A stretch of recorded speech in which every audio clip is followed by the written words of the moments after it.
Canlıdan çıxan görən baboş mənə yazıb. Əsəbləşmə. Ağzından pis sözlər çıxardarsan. Görməyə çox istəyən çıxıb da. Bu qədər hoqqona görə baş verib. Dir əsəbləşmə. Ölürəm də.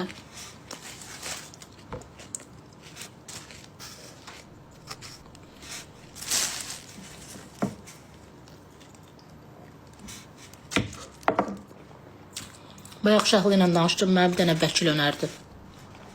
Qəşəng vəkildir. Bundan sonra bütün işlərimi kim canlıda mən artıq söz deyəcək, vəkillə əldə edəcəm.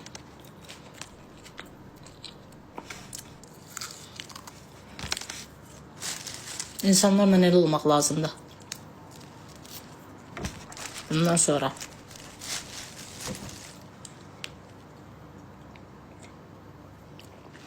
Ümumiyyətlə, vəkil yaxşı şeydir.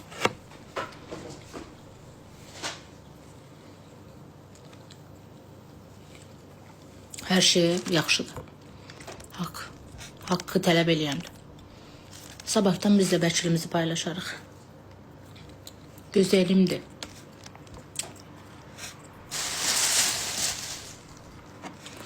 Yox canım, cigər.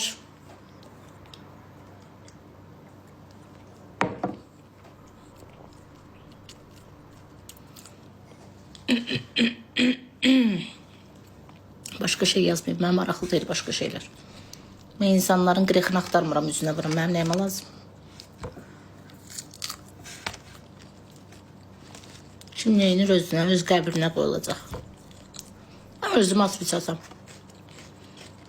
Kimin sahibini açmaq da bizə qalmayıb. Allah məsləhət bilər açar.